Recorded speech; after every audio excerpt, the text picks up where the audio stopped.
রূপের বড়াই করিস না রে, রূপ চিরদিন থাকে না। রূপের বড়াই করিস না রে, রূপ চিরদিন থাকে না। নিজের মুখটা দেখা একদিন হইবে রে তোর যন্ত্রণা।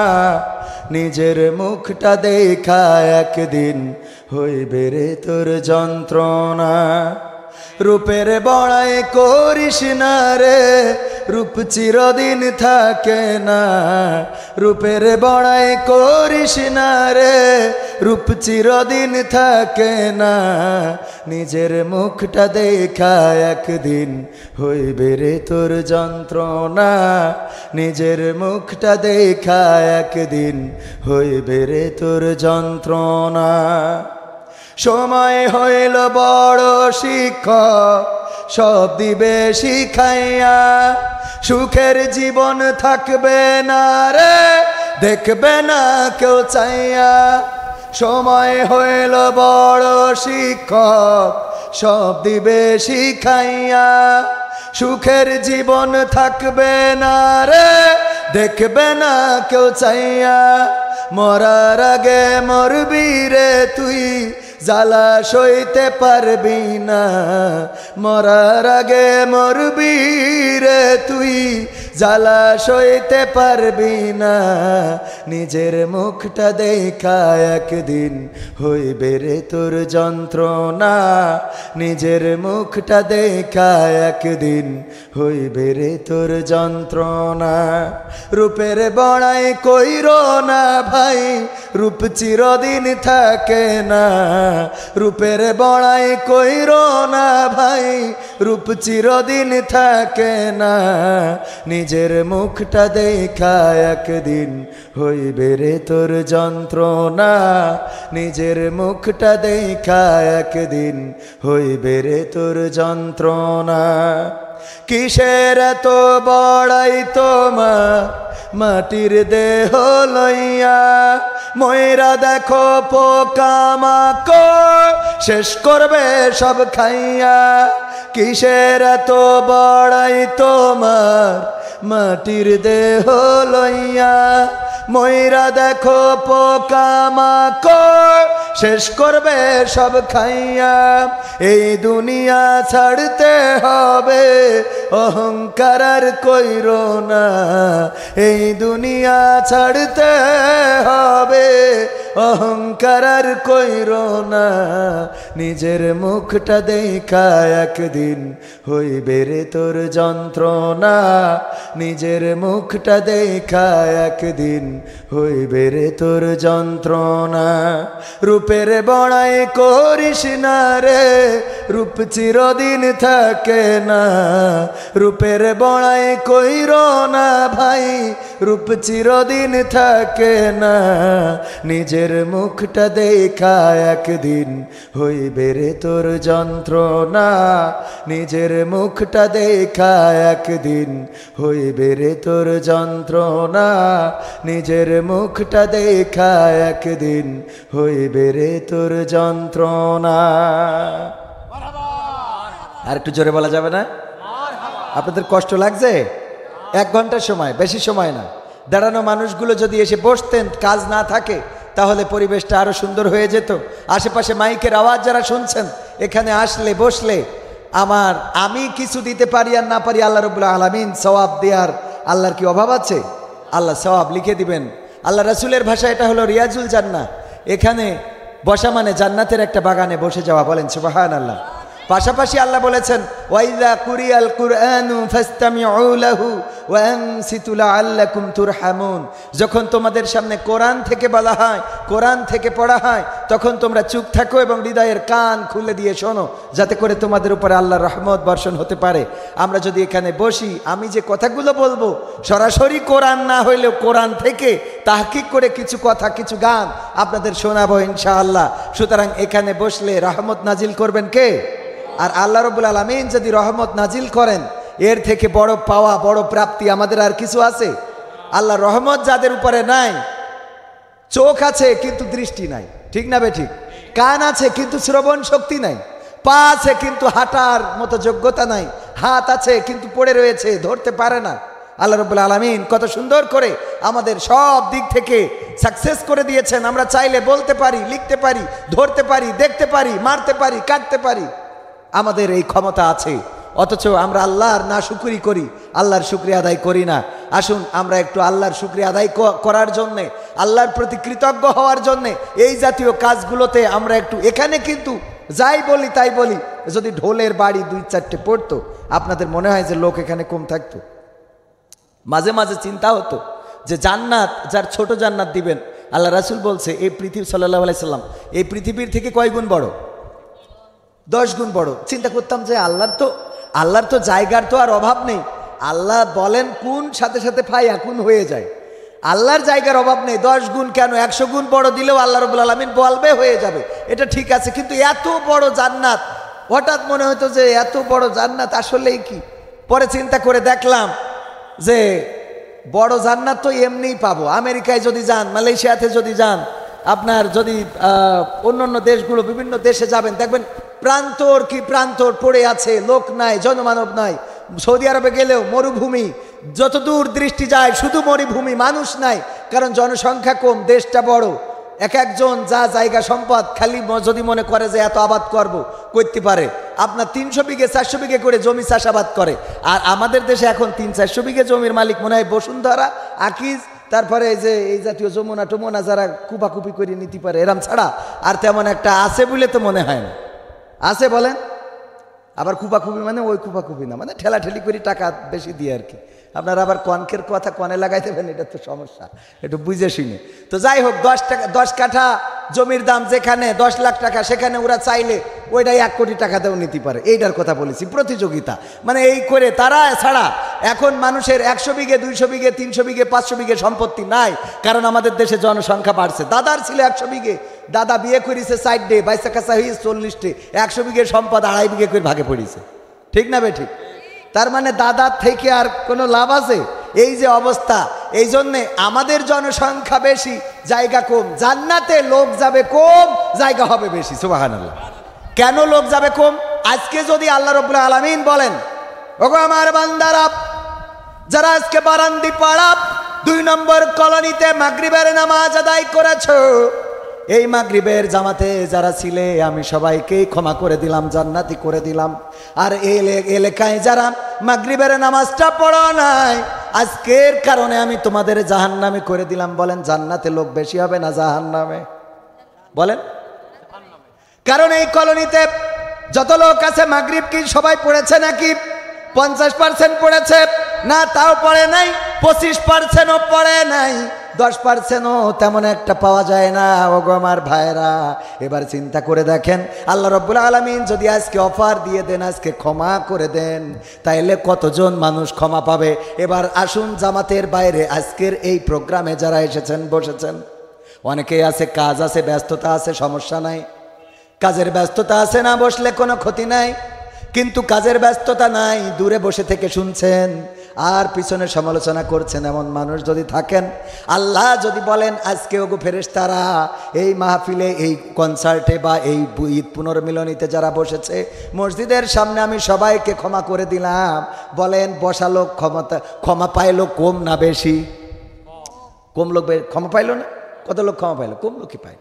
এই জন্যে আমরা সচেতন না বিধায় আমাদের এই সমাজ আর ভালো করা আমার মনে হয় না যে সম্ভব হবে। আগের সময় আমাদের টিচাররা মারলে আবার বাড়িতে যেয়ে নালিশ করলে আবার মার খাওয়া লাগতো। ঠিক না বে ঠিক? স্যার মেরেছে এই কথা বললে আবার কুপান। আর এখন যদি যে বলা হয় স্যার মেরেছে, অভিভাবক এসে বলে কোন স্যার দেখাই দেয়, ওই যে এইদিকে আসেন, আপনি মারিছেন কি? মারিছি শাসন করতে, আপনি মারবেন কি ডাব? এত বড় সাহস, স্পর্ধা! আপনি ছিলেন, আমি কোন দলের লোক? আগের এমপি আমার পক্ষে ছিল না, এখনকারটা আমার পক্ষে। ঠিক না বে ঠিক? আছে না নাই? তার মানে শাসন করার কোনো সুযোগ নাই। ছোটখাটো ঘটনায় আমাদের তরুণেরা, কিশোরেরা এত খারাপ হয়ে যাচ্ছে, ছোটখাটো ঘটনায় চাকু নিয়ে যে মেরে দিচ্ছে। কারণ শাসন করারও কায়দা নাই। শাসন করলে ছোটখাটো বিষয়ে দেখা যাচ্ছে যে ওই গলিতে বের হয়ে চাকু একটা বসাই দিয়ে, যশোরে তো প্রায়ই মোটামুটি কুপাকুপি। আল্লাহ মাফ করো, আল্লাহ হেদায়েত নসিব করো, বলে না আমিন। এই জন্য বেশি বলবো না, কারণ কবে না জানি আবার নেটওয়ার্কের বাইরে থেকে দেয়। কি হবে বেঁচে থেকে অযথা বিদ্যা শিখে যদি না গড়তে পারি শোষণবিহীন সমাজটাকে? কি হবে বেঁচে থেকে? কি হবে ছাত্র সেজে চুমু খেয়ে সনদ খানা যদি হয় বিদ্যালয়টা পরিমণিদের আড্ডাখানা? ঠিক না বেঠে? কি হবে ছাত্র সেজে চুমু খেয়ে সনদ খানা যদি হয় বিদ্যালয়টা পতিতাদের আড্ডাখানা? এর চেয়ে মরাই ভালো দেশ ছেড়ে যাওয়াই ভালো, এর চেয়ে মরাই ভালো দেশ ছেড়ে যাওয়াই ভালো।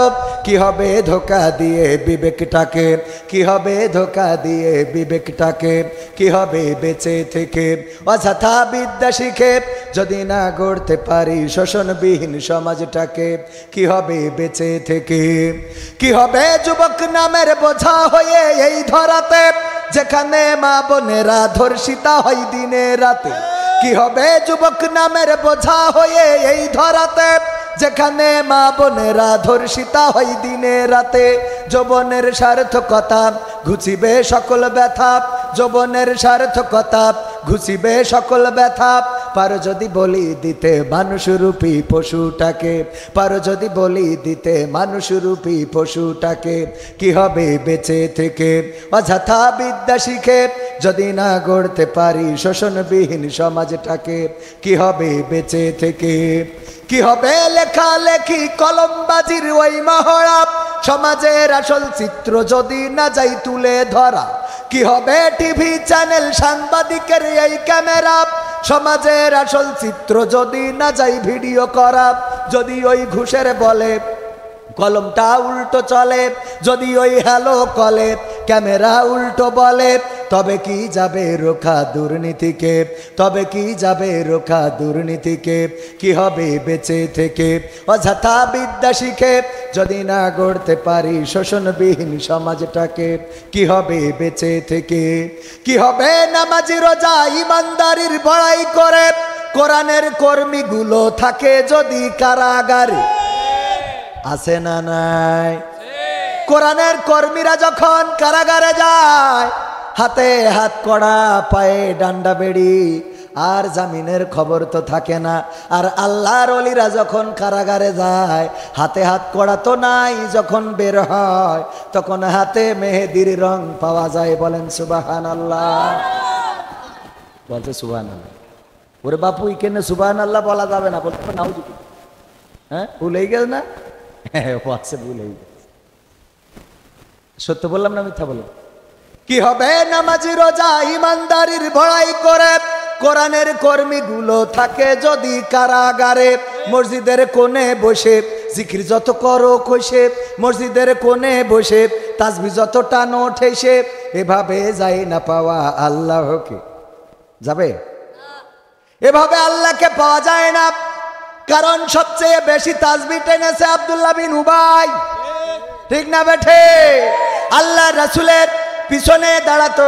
এবারও একজন মক্কায় যে ইতিকাফ করার সময় স্ট্যাটাস দিয়েছে, আপনাদের চোখের সামনে পড়ে থাকতে পারে, অনেকেই তাকে দরবেশ বাবা বলে। আল্লাহর ওলি উনি স্ট্যাটাস দিয়েছে, আমি ইতিকাফে বসছি, আমার সামনে সরাসরি কাবা শরীফের ইমাম, আর আমি উনার সরাসরি পিছনে ইতিকাফে থাকছি, আপনারা সবাই দোয়া করবেন। আমি মনে মনে বললাম, আপনি যেই জায়গায় আছেন ওখানে আমরা দোয়া করব কেন? দোয়া তো আপনি করবেন। ঠিক না বেটি? ওই জায়গাতে দোয়া করবে আমাদের জন্য, তা না উল্টো দোয়া চাই। এই জাতীয় মক্কায় কাবায় মদিনায় আল্লাহ রাসূলের পিছনে নামাজ পড়েছে অনেকেই, তার মধ্যে আব্দুল্লাহ বিন উবাই, যে মুনাফিকদের সর্দার ছিল আব্দুল্লাহ বিন উবাই ইবনে সলুল। এই আব্দুল্লাহ বিন উবাই ইবনে সলুল রাসূলের পিছনে নামাজ পড়েছে। এমনকি রাসূলকে এত ভালোবাসতো, আল্লাহ রাসূল সাল্লাল্লাহু আলাইহি ওয়াসাল্লাম বললেন, আল্লাহর কাছে পছন্দের নাম হলো আব্দুল্লাহ। বাড়ি যেয়ে নিজের ছেলে, নিজের নাতি পুতি যা আছে সব ডেকে বলল, তোকে সবার নাম আব্দুল্লাহ। আল্লাহ যেহেতু পছন্দ করে, তোকের নাম আব্দুল্লাহ। এত পছন্দ করা মানুষটা যখন মারা গেল, সন্তান আব্দুল্লাহ এসে বলছে, আমার পিতার জন্য একটু আপনার গায়ের কাপড় দিতে হবে। আল্লাহ রাসূল বললেন, দিলাম। এরপরে ওগো রাসূল, আমার পিতার জানাজাটা পড়িয়ে দিতে হবে। আল্লাহ রাসূল বললেন, ঠিক আছে পড়াবো। গায়ের জামা দিলেন, রেডি হয়ে গেল জানাজার জন্য। যখন যাচ্ছেন আল্লাহর রাসূলকে টান দিলেন ওমর রাদিয়াল্লাহু তাআলা আনহু। টান দিয়ে বললেন, ওগো রাসূল, আজকে তো আমার মনে হচ্ছে আপনি সত্যিই রাসূল কিনা। যে আব্দুল্লাহ বিন উবাই আপনাকে এত কষ্ট দিল উহুদের ময়দানে, যখন 1000 সৈন্য নিয়ে রওনা করলেন, সেখান থেকে 300 সৈন্যকে ভাগিয়ে নিল, বিভিন্ন রকম যুক্তি বুদ্ধি দিয়ে সেখান থেকে নিয়ে চলে আসলো। আর উহুদের ময়দানে একটা বিপর্যয় নেমে আসলো, আপনার দান শহীদ হয়ে গেল, আপনি আহত হলেন। আমাদের 70 জনেরও বেশি সাহাবী শহীদ হয়ে গেল। ওগো রাসূল, আপনি কেন তার জানাজায় যাবেন? আল্লাহর রাসূল বললেন, আমি যাব, কারণ আমি আখেরি জামানার পয়গম্বর, দয়ার নবী, মায়ার নবী। রওনা করলেন। আল্লাহ রাব্বুল আলামিন আয়াত নাজিল করে দিয়ে বললেন, আপনি যদি 70 বার হাত তোলেন, তারপরে ওই হাত আমার দরবারে কবুল হবে না।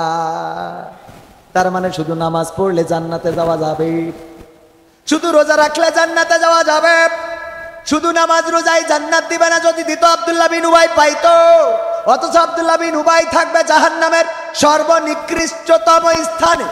সেই স্থানটা কোনটা? জাহান্নামের একেবারে নিচে।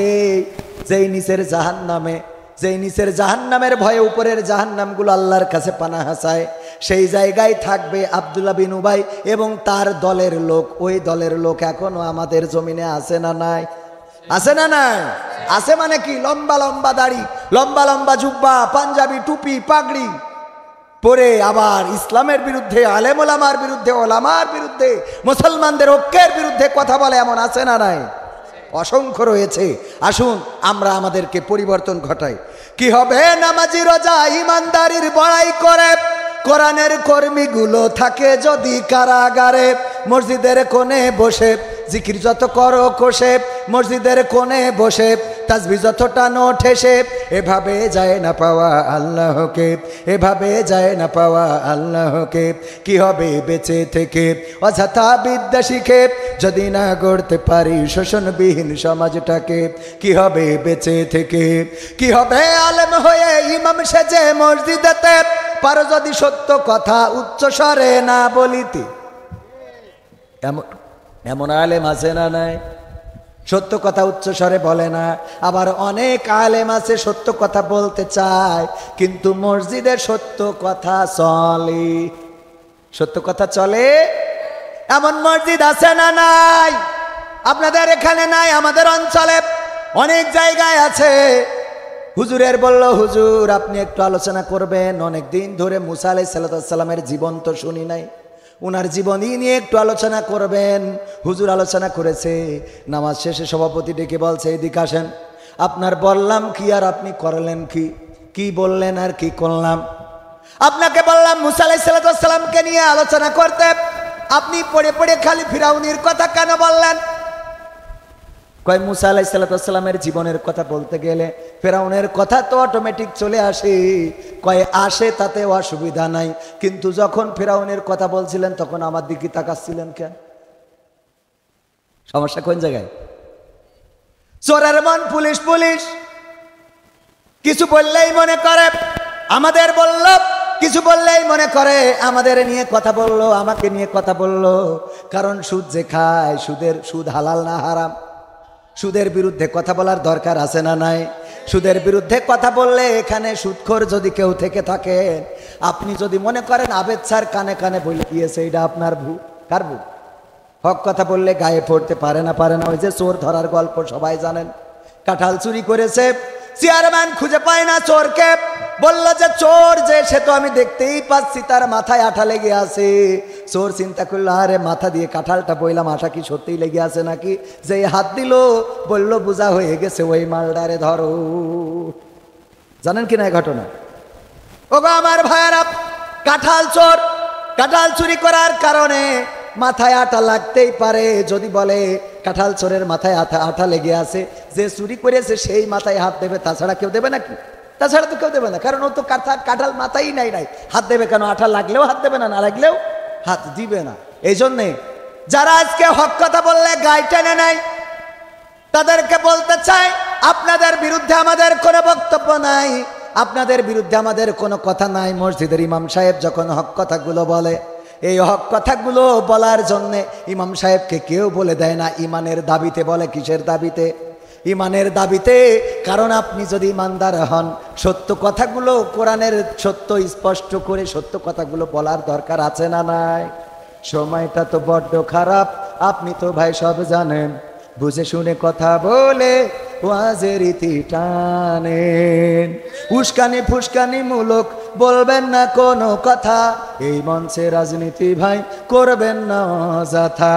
আমরাও ভাই কোরআন জানি, মানি মোটামুটি, ঝামেলাতে থাকি মাঝে মাঝে নিয়ে ভোটাভুটি। মক্তবেতে শিখেছিলাম আলিফ বা তা সা, কোরআন হাদিস মোটেও জানি না এমন কিন্তু না। তাই রাজনীতি চলবে না ও হুজুর, রাজনীতি চলবে না, তাই রাজনীতি চলবে না ও ভাই, রাজনীতি চলবি। এবার বলে হুজুর শোনেন, এই মাহফিল অতীতেও হয়েছে। আমি বললাম তাতে কি? বলে আমরা ঢাকাতে হুজুর আনিলাম। আমি বললাম তাই কি? কয় অমুক হুজুর ওয়াজ করিল কত মধুর সুর, কবরেতে গেলে পাবো ৭০,০০০ হুর। এমন ওয়াজ আছে না নাই? এমন ওয়াজ করলে কোনোদিন কি হাতে হাত করা লাগবে? ডান্ডা বাড়ি কি লাগবে? না, লাগবে না। কিন্তু হক কথা বললে অনেক কোরআনের খাদেমের মতো কারাগারে থাকা লাগতে পারে না, পারে না। ওগো আমার ভাইরা, এই জন্যই অনেকেই হক কথা বলে না, আবার অনেক জায়গায় হক কথা চলে না। তাই বলে হুজুর, অমুক হুজুর ওয়াজ করে কত মধুর সুর, কবরেতে গেলে পাবো ৭০,০০০ হুর। অনেক দোয়া আছে পড়লে কোটিতে সওয়াব, সারা জীবন পাপ করিলেও পেয়ে যাব মাফ। বাপ দাদারে নাজাত দিতে করেছি ৪০, আমার বেলায় ৪টা গরু গোয়াল ঘরে পুষা। আমিও ভাই কিছুটা জানি, মানি না তা না, ছোটবেলায় শিখেছিলাম আলিফ বা তা সা। তাই রাজনীতি চলবে না ও হুজুর, রাজনীতি চলবে না, তাই রাজনীতি চলবে না ও ভাই, রাজনীতি চলবি। এবার বলছে হুজুর শোনেন, আপনি মনে করছেন আমি ইসলাম মানি না? মানি। আমি বললাম কি মানেন? বলছে হুজুর মিলাদ করি, কিয়াম করি, যাই বাবার মাজারে, হয়তো একটু বিড়ি টানি মনিহারের বাজারে। আছে না নাই? মিলাদ করি, কিয়াম করি, যাই বাবার মাজারে, হয়তো একটু বিড়ি টানি দড়া টানার বাজারে। ফজর নামাজ হয় না পড়া, থাকি তখন নিদে। কিন্তু হুজুর বিশ্বাস করেন, আল্লাহর কসম হয় না কাজা নামাজটা 2 ঈদে। আছে না নাই? 2 ঈদে নামাজ কাজা করে না। শুধু তাই না, এই ঈদে আবার নতুন করে আবিষ্কার হয়েছে। কি এসেছে? ঈদুল ফেরত, ঈদুল ফিতর তো হয় না, হবে কি করে? সূরা ফাতিহারে বানাইছে সূরা ফাতিমা। সূরা ফাতিহারে কি বানাইছে? সূরা ফাতিমা। আর ঈদুল ফিতরে বানাইছে কি? ঈদুল ফেরত। আর এর আগের ঈদে আবিষ্কার করেছিল ঈদুল আজহারে। বলতেছে আগামীকাল সকাল 9টার সময় ঈদুল আজহার জানাজা হবে। আমার ছেলে কাইনতেছে, আব্বা তাহলে কি হবে? আমি বলছি অসুবিধা নেই, একটা ঈদ মাটিতে থোয়ানে আর একটা তো থাকবেন।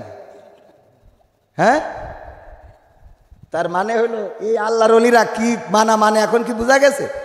হুজুর মিলাদ করি, কিয়াম করি, যাই বাবার মাজারে, হয়তো একটু বিড়ি টানি দড়া টানার বাজারে। ফজর নামাজ হয় না পড়া, থাকি তখন নিদে, আল্লাহর কিরে হয় না কাজা নামাজটা 2 ঈদে। নিয়মিত চেষ্টা করি পড়তে জুম্মা নামাজ, সেদিন শুধু হয় না পড়া, যেদিন থাকে কাজ। 3টা জুম্মা করলে কাজা মুসলিম থাকে না, এই হাদিসটা ভালো করে আমার আছে জানা। তাই রাজনীতি চলবে না ও হুজুর, রাজনীতি চলবে না, তাই রাজনীতি চলবে না ও ভাই, রাজনীতি চলবি। এবার বলছে হুজুর শোনেন, আমি কোরআন পড়ি, হাদিস পড়ি, এমনকি গেল রমজান কোরআনে খতম এপা এ মাতা ও মাতা পড়ি খতম দিছি, আমার বউ পড়ে, শাশুড়ি পড়ে, শ্বশুর পড়ে, এমনকি শালিও পড়ে রে।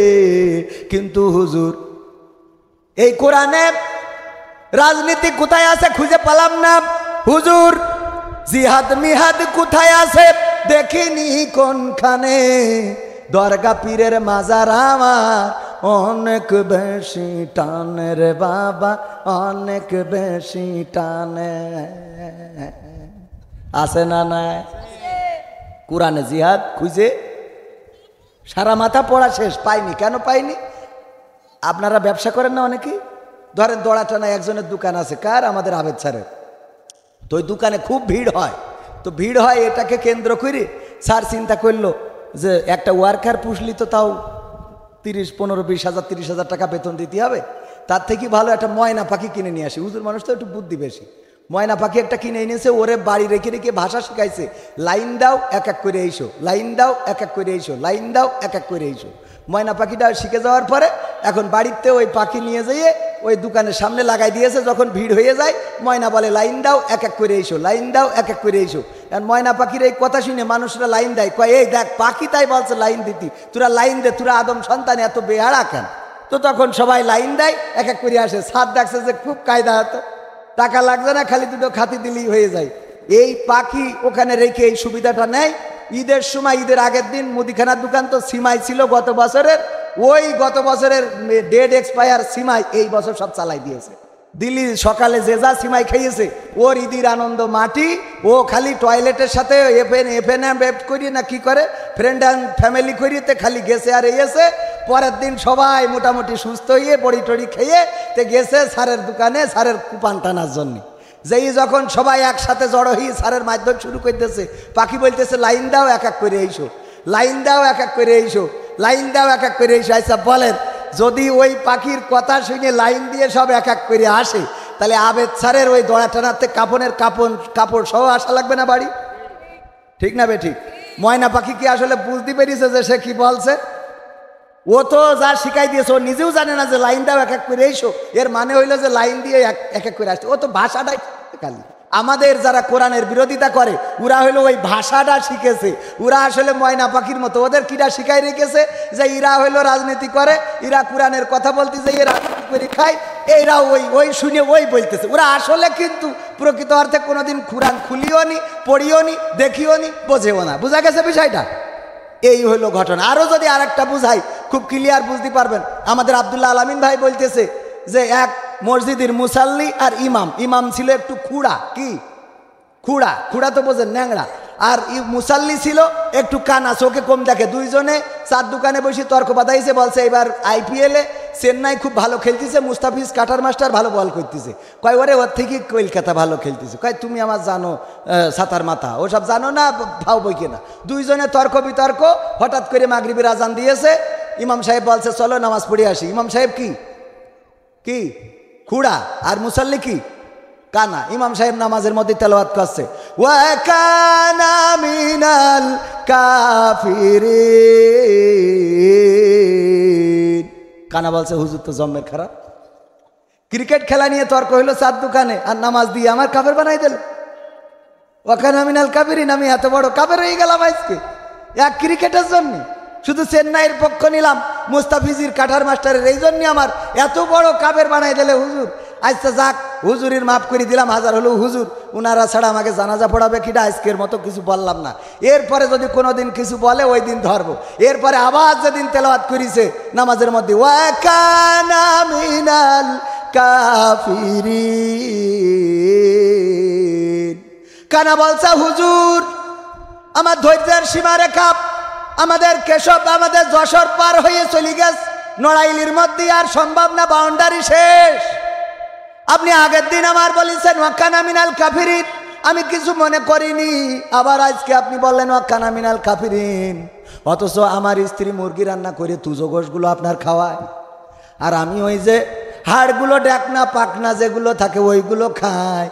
দিলে মেটে যা কিছু আছে সবগুলো ফুসফুসে খুলে নিয়ে আপনার খাওয়ায়। আর আপনি প্রতিদিন নামাজ দিয়ে বলেন ওয়াকানা মিনাল কাফিরিন, আমি কানা কাফের। হুজুর আপনার পড়ার ক্ষমতা আছে ঠিক আছে, কিন্তু আমি মুসাল্লি, আমার তো লুকমা দেওয়ার ক্ষমতা আছে। আমি আজকে লুকমা দিচ্ছি, আল্লাহু আকবার, ওয়া খুলা মিনাল ফাসিকিন। আমি কানা, কাফের হইলে তুমি ঘোড়া ফাঁসা। তাহলে ও কি কোরআন বুঝলো? এরকম মানুষ আছে না নাই?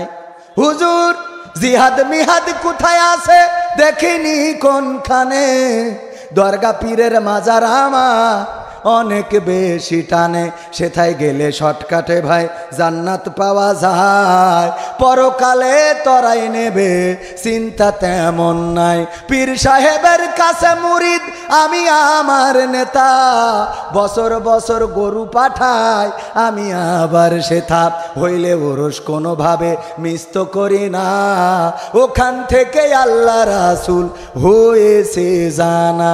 তাই রাজনীতি চলবে না ও ভাই, রাজনীতি চলবে না, তাই রাজনীতি চলবে না ও হুজুর, রাজনীতি চলবে। আমরা বলি না, আমার ভাই বলছে চলবে, আমরা রাজনীতি করবো কেন? আমাকে নেতা হওয়ার কোনো শখ নেই, আমরা নেতা হতে চাই না। আমরা নেতা হতে, আমাদের নেতা হওয়ার কোনো দরকার নাই।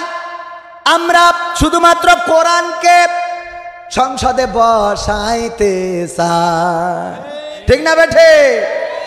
আমাদের কোনো উদ্দেশ্য নাই মেম্বার হব, চেয়ারম্যান হব, এমপি হব, মন্ত্রী হব।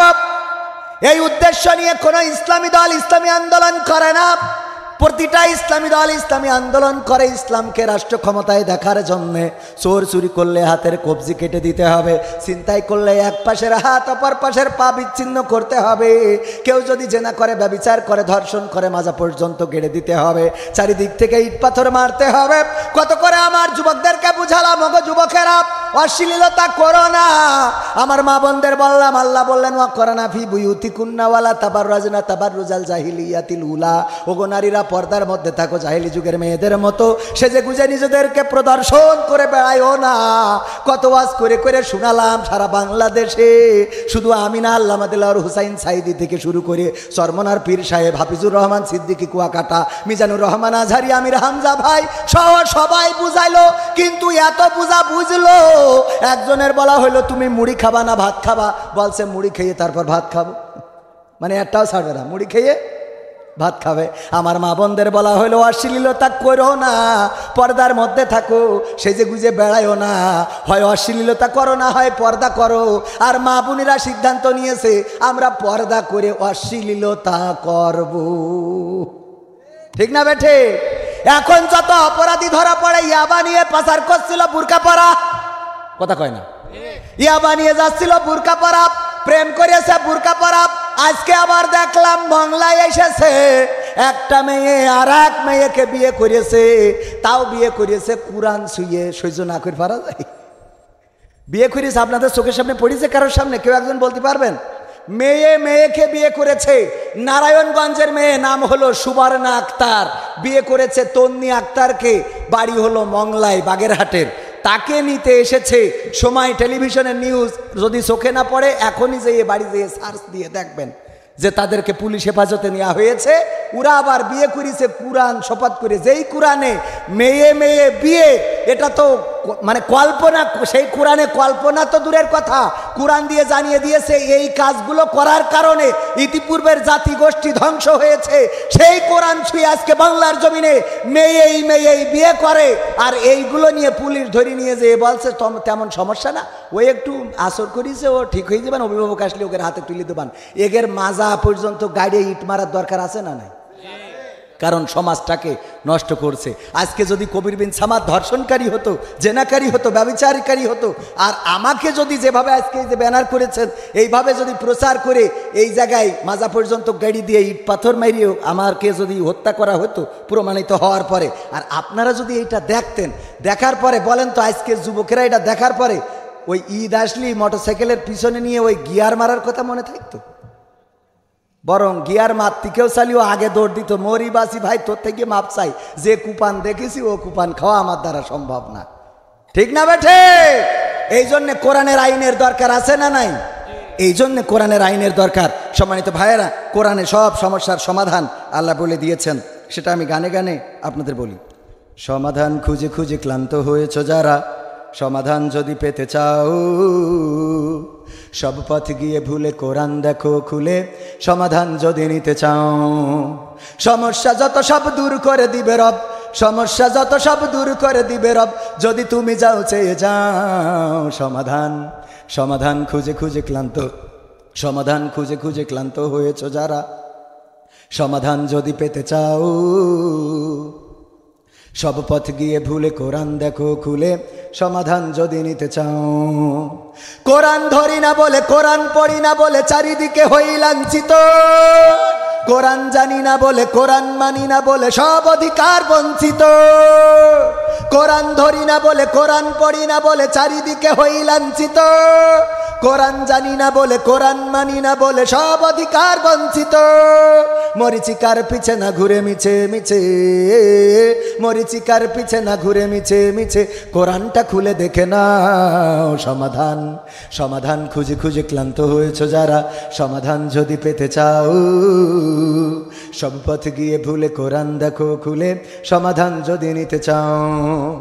কোরআনেই বলা আছে কোন পথে চলবে, কোন পথে মিলবে মুক্তি, কোরআনেই লেখা আছে কোন পথে শান্তি, কোন পথে আসবে শক্তি। ঠিক না বেঠে? কোরআনেই বলা আছে কোন পথে চলবে, কোন পথে মিলবে মুক্তি, কোরআনে লেখা আছে কোন পথে শান্তি, কোন পথে আসবে শক্তি।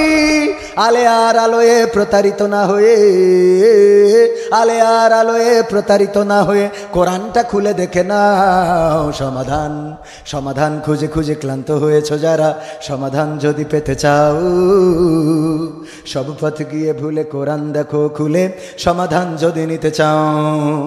কোরআনেই খুঁজে পাবে সংসার নীতি, আর কি হবে রাষ্ট্রের নীতি, কোরআনের আইন চললে দেশে দূর হবে সব দুর্নীতি। কোরআনেই খুঁজে পাবে সংসার নীতি, আর কি হবে রাষ্ট্রের নীতি, কোরআনের আইন চললে দেশে দূর হবে সব দুর্নীতি।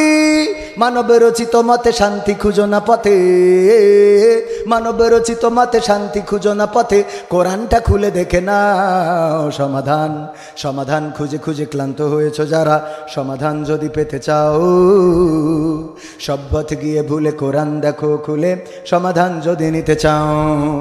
কোরআনেই বলা আছে কোন পথে পারা যায়, কোন পথে আসবে বিজয়, কোরআন দেখানো পথে চললে মানুষ থাকবে না তার কোনো ভয়।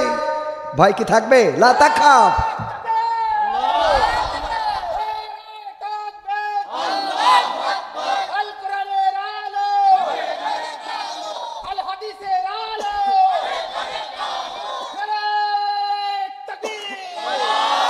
কোরআনেই বলা আছে কোন পথে পারা যায়, কোন পথে আসবে বিজয়, কোরআন দেখানো পথে চললে মানুষ থাকবে না তার কোনো ভয়। দুনিয়া খেরাতে শান্তি পাবে তাতে, দুনিয়া খেরাতে মুক্তি পাবে তাতে, কোরআনটা খুলে দেখে নাও। সমাধান সমাধান খুঁজে খুঁজে ক্লান্ত হয়েছ যারা, সমাধান যদি পেতে চাও, সব পথ গিয়ে ভুলে কোরআন দেখো খুলে, সমাধান যদি নিতে চাও। সব সমস্যার সমাধান আল কোরআনে, সব সমস্যার সমাধান আছে না নাই? আল্লাহ রাসূল এমন একটা জামানায় আসলেন, যেই জামানায় নারীদের কোনো দাম ছিল না, যেই জামানায় মানুষে মানুষে যুদ্ধ বিগ্রহ, মারামারি, কাটাকাটি, হানাহানি, একটা মাদি উটকে প্রহার করার কারণে 40 বছর ধরে যুদ্ধ লেগেছিল, এমন একটা সমাজে শান্তি স্থাপন করে দিল। কেমন শান্তি! এমন শান্তি, এমন শান্তিময় একটা শহর বানিয়ে দিল যে যাকাত দেওয়ার মতো মানুষ খুঁজে পাওয়া যেত, এমন একটা সমাজ বানিয়ে রেখে গেল। আল্লাহর নবীর সাহাবী, ইসলামের দ্বিতীয় খলিফা ওমর রাদিয়াল্লাহু তাআলা আনহু, তাকে দেখার জন্যে কেমন তিনি শাসক, তার সেনাবাহিনী কেমন, তার রাজপ্রাসাদ কেমন, তার সিংহাসন কেমন, তার নিরাপত্তা ব্যবস্থা কেমন, তার বডিগার্ড কেমন, এটা দেখার জন্যে রোমান সেনাপতি একজন গোয়েন্দা পাঠালেন, যাও যে দেখে আসো কি অবস্থায় থাকে ওমরের সিংহাসনটা কেমন, রাজপ্রাসাদ কেমন, খোঁজ নিয়ে আসবা। সে আসলো, আসার পরে খোঁজ নিল কোনটা তোমাদের রাজপ্রাসাদ, কোনটা তোমাদের সংসদ, কোন জায়গা থেকে দেশ পরিচালনা করা হয়, সবাই দেখাই দিল। ওই যে দেখা যায় খেজুর পাতার ছাউনি আর খেজুর গাছের খুঁটি, ওই যে ঘরটা ওটাই আমাদের সংসদ, ওখান থেকেই দেশ পরিচালনা করা হয়, ওটার নাম মসজিদে নববী, ওখান থেকেই রাষ্ট্র পরিচালনা করে। তোমাদের সিংহাসন কই? ওই যে মেহরাবটা দেখা যায় ওটাই আমাদের সিংহাসন, মাটির তৈরি তখ্তে বসিয়া শাসন করিছে ওমর। এই মাটির তৈরি মেহরাবটা দেখে নিল, বলল তোমাদের রাজা কোথায়? বলল আমাদের রাজা তো হয় না, আমাদের আমির হয়। আমাদের সেই আমির শুনেছি তার উট হারিয়ে গিয়েছে, এই জন্য খুঁজতে বের হয়েছে। আল্লাহু আকবার। উট হারিয়ে গিয়েছে তাই খুঁজতে বের হয়েছে। বলল কোন দিকে গিয়েছে? বলল এই দিকে গিয়েছে, যে দেখতে পারো। ওই লোকটি ঘুরতে ঘুরতে খুঁজতে খুঁজতে যে দেখলো একজন ব্যক্তি মরুর বালুর মধ্যে শুয়ে আছে, হাতটা দিয়া মাথার নিচে। খেজুর গাছের ছায়া ছিল যেখানে, সেখানে শুয়েছিল। খেজুর গাছের ছায়াটা সূর্য সরার সাথে সাথে সরে গেছে, আর রোদ্রে গা ঘেমে ঘেমে পড়তেছে। গা থেকে, শরীর থেকে যখন ঘাম টপ টপ করে বালুতে পড়ছে আর বালু চুষে নিচ্ছে, মানুষের কাছে জিজ্ঞাসা করা হলো ওই লোকটি কি, ওই লোকটি কে? বলল ওই লোকটি হলো ওমর, আমাদের খলিফা, আমাদের আমির, সেনাপতি, যে গোয়েন্দা পাঠিয়েছিলেন। সে বলল আরে এই যদি হয় তোমার অবস্থা, তাইলে তো তুমি বিশ্ব জয় করবা, কারণ তুমি এই মদিনাবাসীকে জয় করতে পেরেছো, তুমি এই মদিনাবাসীকে নিরাপত্তা দিতে পেরেছো, যার জন্যে মদিনাবাসী তোমাকে নিরাপত্তা দিয়েছে। সুবহানাল্লাহ। মদিনাবাসী তোমাকে নিরাপত্তা দিয়েছে। এই ছিল ওমর রাদিয়াল্লাহু তাআলা আনহু। কুফাতে যাচ্ছিলেন, আমি যদি ভুল না বলি, কুফাতে যাওয়ার পথে মাঝ পথে যে ওমর রাদিয়াল্লাহু তাআলা আনহু নেমে গেলেন। নেমে যেয়ে কি বললেন? ওগো আমার ভৃত্য, ওগো আমার দাস, ওগো আমার কর্মচারী, ওগো আমার ওয়ার্কার, তুমি এবার উঠের পিঠে চড়ো। বললো এটা কিভাবে সম্ভব? হ্যাঁ এটা সম্ভব, অর্ধেক রাস্তা হয়ে গেছে, তুমি এবার উঠের পিঠে চড়ো, আমি তোমার রশি ধরে টেনে নিয়ে যাব। বলল এটা তো আমার দ্বারা সম্ভব না। অবশ্যই সম্ভব, তুমিও মানুষ আমিও মানুষ, তোমার উপরে আমার কোনো শ্রেষ্ঠত্ব নাই, আমার উপরে তোমার কোনো শ্রেষ্ঠত্ব নাই, আল্লাহ রাব্বুল আলামিন সত্য, তার উপরে কেউ নাই, সুতরাং নামো, আমি নামলাম, তুমি ওঠো। তারপরে উঠলেন, টেনে নিয়ে চলে গেলেন। যখন গন্তব্যে পৌঁছে গেলেন, সবাই তাড়াতাড়ি করে উঠের পরে যে বসা তারে নামাই আনতে চাইলো। কয় আমি না, আমি না, আমারে ধরে লাভ নাই, যে রশি টানে ওই হলো ওমর। আল্লাহু আকবার বলবেন না? এই ছিল খলিফা, এই ছিল খলিফা। আর এখনকার আমার আপনার খলিফা যারা, নেতা যারা, নেতার আর কতটুকু আওয়াজ, আওয়াজ তো পিছনে যারা আছে, হ্যাঁ ছাতা মাতারা, ওরে বাবা রাস্তা গাড়ি, আমাদের গাড়ির কোনো দামই নেই, নামাই ওই পুকুরের মধ্যে রাখতে হবে, কুত্তা শিখে না আমরা শিখে। এই করা লাগে না, লাগে না? এই ক্ষমতা কি চিরদিন থাকবে? না, থাকবে না। এই পাওয়ার থাকবে না, বড়াই থাকবে না। আগেই বলেছি, চেহারাটা দেখে একদিন লজ্জা পাবেন, কষ্ট পাবেন। আয়নার সামনে দাঁড়াবেন আর দেখবেন কি ছিলেন, কি হয়ে গেছেন। যেই চেহারা দেখে কত যুবতী পাগল হয়ে যেত, যেই চেহারা দেখে ভালোবাসার লাভ লেটার দিত, যেই চেহারা দেখার পরে আপনার প্রেমে পাগল হয়ে বাড়ি ছেড়েছিল, যেই চেহারার জন্য বলেছে কিছু না, তোমার বাড়ির ঝাড়ুদার হয়ে থাকতে চায়, এই চেহারা একদিন থাকবে। শুধু থাকবে তাই না, চেহারা নষ্ট হবে তাই না, পড়ে থাকবেন অসুস্থ অসহায় হয়ে। যদি পড়ে থাকেন, আহারে শিশুর মতো হয়ে যাবে, দেখার মতো মানুষ পাওয়া যাবে না। তারপরে মারা যাবেন, মারা যেতে যতটুকু দেরি, কবর খুঁড়তে তত দেরি হয় না রে। ঠিক না বেঠিক? এই গ্রামে একটু পরীক্ষা করবেন, আপনি অসুস্থ, এই কথা বলে এই রাস্তায় দাঁড়াবেন, দাঁড়ায়ে আপনি বলবেন যে আমি অসুস্থ, চিকিৎসার জন্য কিছু সহযোগিতা করেন, টাকা দেন, পয়সা দেন, কিছু দেন। আপনি দাঁড়াইয়ে দেখবেন কয় টাকা পান। আর এরপরে একদিন করবেন কি, আপনি কাফনের কাপড়েই নিয়ে মুড়ি দিয়ে ওখানে শুয়ে থাকবেন আর বলবেন দাফন কাফনের জন্য ব্যবস্থা হচ্ছে না, যে যা পারেন একটু দান করেন। কোনটায় টাকা বেশি উঠবে একটু পরীক্ষা করবেন সরাসরি। আপনারা বলেন দিন কোনটায় বেশি উঠবে? আপনি অসুস্থ, বাঁচাই রাখার জন্য কেউ নেই, মরিয়ে গেছেন, টাকা দিয়ে হলো তাড়াতাড়ি তো ঢেকতে পারলি বাঁচি, আমার 2 টাকা খরচ হয়। ঠিক না বে ঠিক? তার মানে আপনাকে এই পৃথিবী থেকে সবাই বিদায় করে দিতে প্রস্তুত। যে স্ত্রীর সাথে ঘর কন্যা করলেন, এই স্ত্রী হঠাৎ যদি রাত্রি ঘুম ভেঙে যায়, যাওয়ার পরে যদি একটু নাড়া দিয়ে দেখে যে আঁকাটা মেরে গেছেন, ও মনে করবে যা হয় হোক, সকালবেলা মা বাপদের বলবে না, এই বলবে নাকি? একসাথে জড়াই ধরে শুয়ে থাকবে নাকি? যদি এরম ধাক্কা দিয়ে দেখে ও আল্লাহ আঁকাটা হয়ে গেছে, ও ঝাঁপ দিয়ে উঠে দরজা না জানলাতে বেরোবে। ও মা, আমি কার সাথে শুয়েছিলাম? ও কার সাথে শুয়েছিল? থাকবে আপনার সাথে? একটা ঘন্টা থাকবে না। কার জন্যেই? কিসের মায়া? নিজের সন্তান ঈদের দিনে কত সাক্ষাৎকার টেলিভিশনে, ফেসবুকে, ইউটিউবে পাওয়া যায়। বৃদ্ধাশ্রমে বাবা কাঁদতেছে। আর কয়েকদিন আগেও আমার চোখের সামনে পড়লো, আপনাদের সামনেও পড়তে পারে।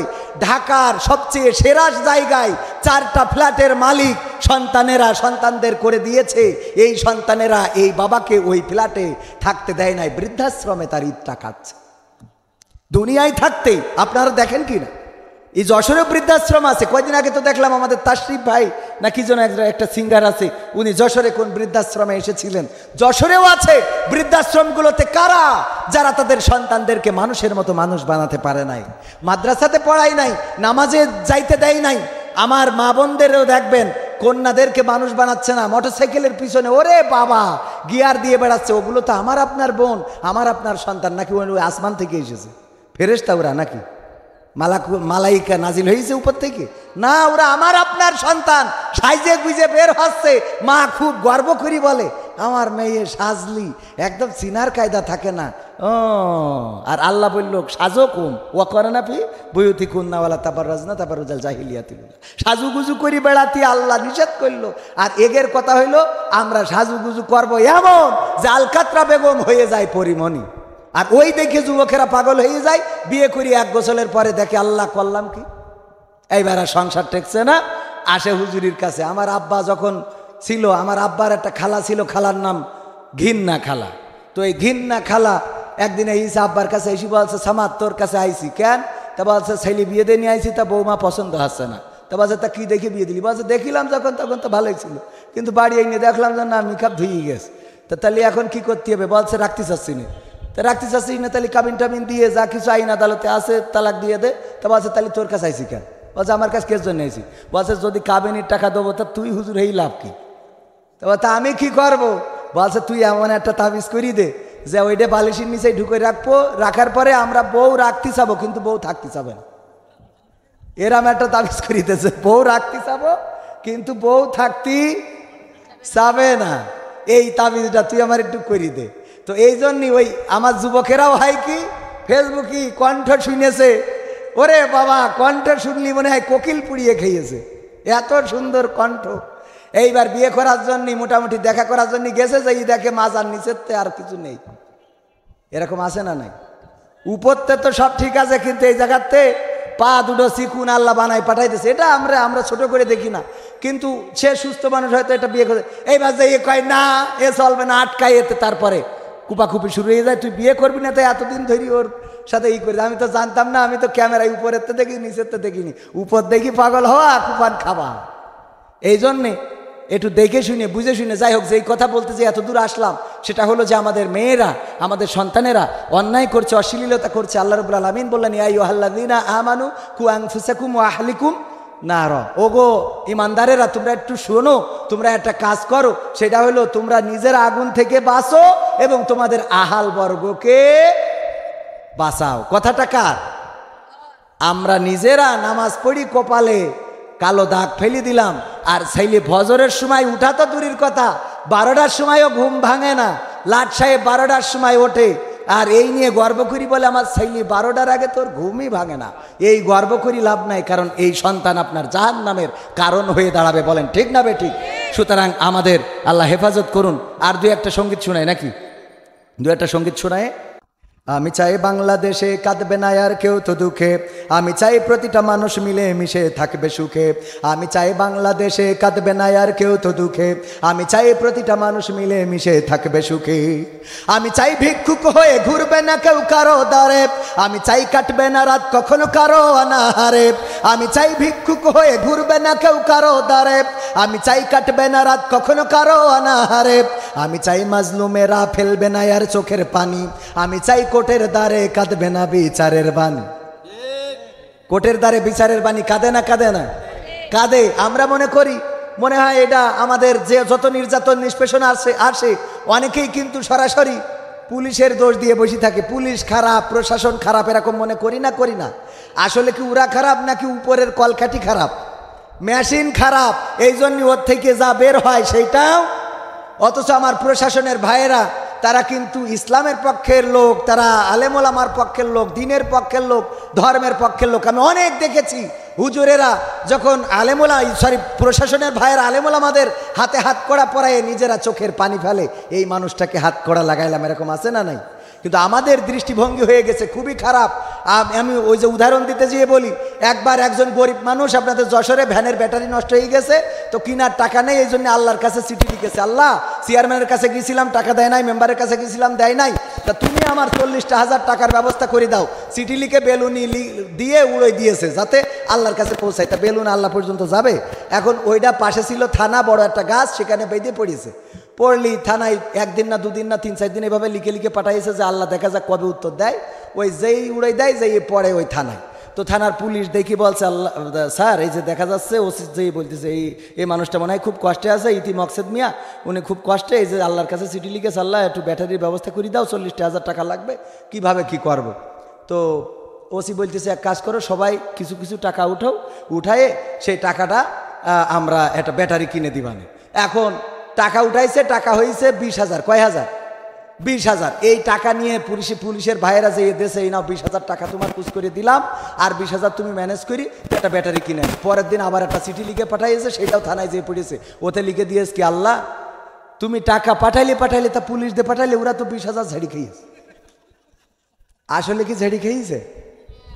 কষ্ট করে দিল, সেই জায়গায় আবার অভিযোগ করলো। আমাদের এই দৃষ্টিভঙ্গি পাল্টাইতে হবে। আমরা মনে করি আওয়ামী লীগ মানে খারাপ, বিএনপি মানে খারাপ, জামাত মানে খারাপ, চরমনা মানে খারাপ, পুলিশ মানে খারাপ, র্যাব মানে খারাপ, বিডিআর মানে খারাপ, বিজিবি মানে খারাপ। না, প্রতিটা জায়গায় ভালো ভালো মানুষ, আল্লাহওয়ালা মানুষ, তাকওয়াবান মানুষ আছে, আমরা তাদেরকে চিনতে পারি না। এই জন্যে আমরা কাউকে গড় খারাপ বলবো না।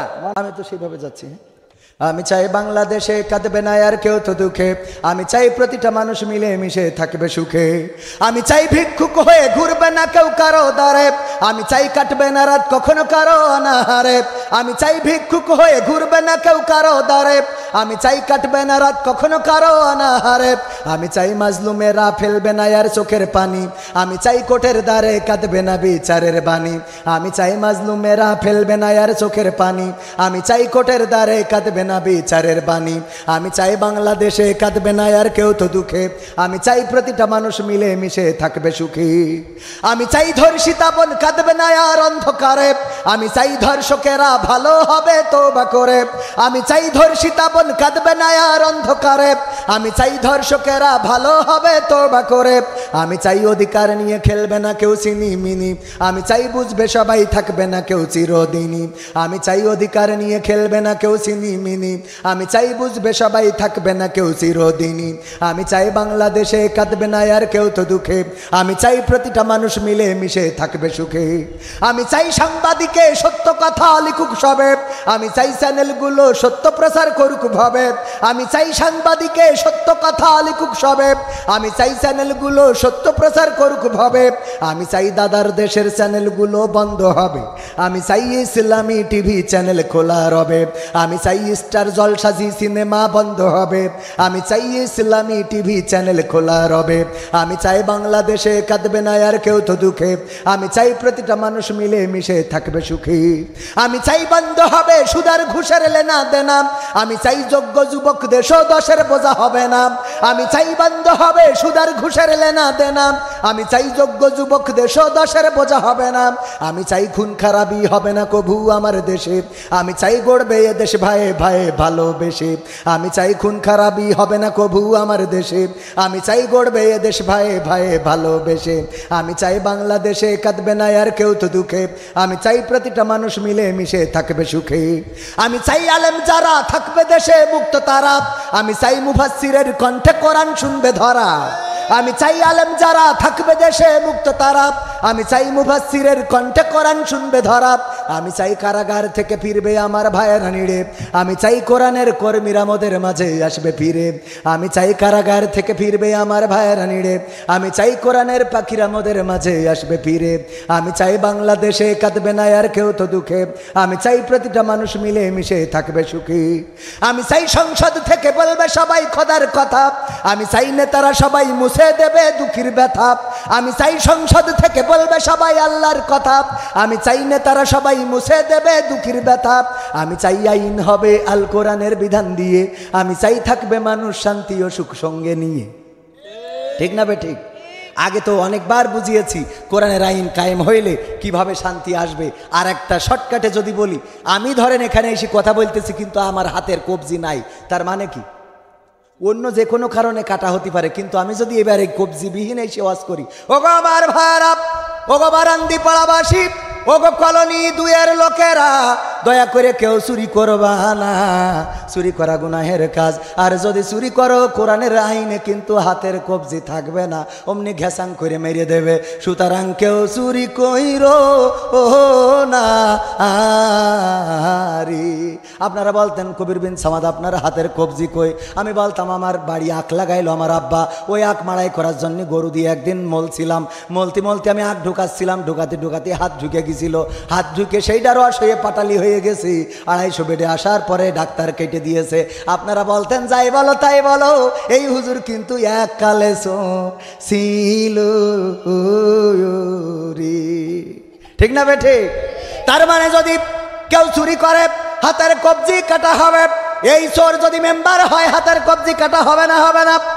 মেম্বার হইলেও কাটা হবে, চেয়ারম্যান হইলেও কাটা হবে, এমপি হইলে কাটা হবে, মন্ত্রী হইলেও মাফ পাবে না। পরে 5 বছর পরে এসে যদি বলে ভাইয়েরাই আমার বুঝা হাত নিয়ে যদি বলে আসি তোমাদের সাথে, বলবেন আমরা কিন্তু না আপনার সাথীরি। ঠিক না বেঠে? তার মানে কোরআনের আইন যদি কায়েম হয়ে যায় তাইলে আর সুইস ব্যাংকে বাংলাদেশের টাকা দেরি হবে না, বেগম পাড়ার কানাডায় কেউ বাড়ি বানাইতে পারবে না, আমেরিকায় সন্তান পড়াতে পাঠাতে গেলি হিসেব করবে এত টাকা কত থেকে খরচ দেব গো, আর চিকিৎসার জন্য সিঙ্গাপুর মাউন্ট এলিজাবেথে যে যাবে এই টাকাও তো থাকার দরকার আছে না নাই? আর থাইল্যান্ডে যেয়ে পিকনিক সাদা দাপ না দেখে দেখে পিকনিক করা হবে এ নারী। ঠিক না বেঠে? এই জন্য চোরের বিরুদ্ধে কোরআনের আইনের দরকার আছে না নাই? সর্বশেষ আর একটা সঙ্গীত শোনায় বিদায় নিই। আমার শ্রদ্ধাভাজন উস্তাদ আইনুদ্দিন আল আজাদ ভাইয়ের সঙ্গীত, এটা শুনলেই মোটামুটি মনে হবে এই গান শুনলে, এই গান আপনারা শুনেছেন ইতিমধ্যে, তারপরেও একটু সরাসরি হিট করি আপনাদের কাছে। রঙিনে পৃথিবী ছাড়িতে হইবে, সাধেরে দেহ মাটিতে খাইবে, শূন্য হবে জিন্দেগানি, কার লাগিয়া এত মায়া এত চোখের পানি রে মন, কার লাগিয়া এত মায়া এত চোখের পানি। সন্ধ্যা হলে ডুবিবে বেলা, সাঙ্গ হবে ভবের মেলা, সন্ধ্যা হলে ডুবিবে বেলা, সাঙ্গ হবে ভবের মেলা, কেউ বা দিবে আখেরি গোসল, কেউ বা দিবে আখেরি গোসল, কেউ বা আনবে আতর দানি, কার লাগিয়া এত মায়া এত চোখের পানি রে মন, কার লাগিয়া এত মায়া এত চোখের পানি। এত আশার বাসা তোমার, নিমিষে যে হবে চুরমার, এত আশার বাসা তোমার, নিমিষে যে হবে চুরমার।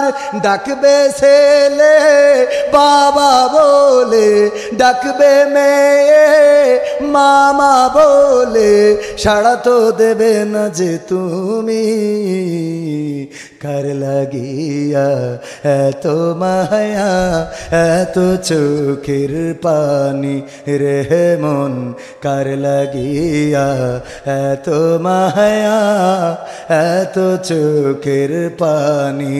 রঙিনে পৃথিবী ছাড়িতে হইবে, সাধের দেহ মাটিতে খাইবে, শূন্য হবে জিন্দে গানি। কার লাগিয়া এত মায়া, এত চোখের পানি রে মন, কার লাগিয়া এত মায়া, এত চোখের পানি। সম্মানিত ভাইরা, এতক্ষণ পর্যন্ত যতটুকু কথা বলেছি অগোছালো, এই কথার মধ্যে যা ভুল ছিল সেটা আমার অজ্ঞতা, আমার মূর্খতা।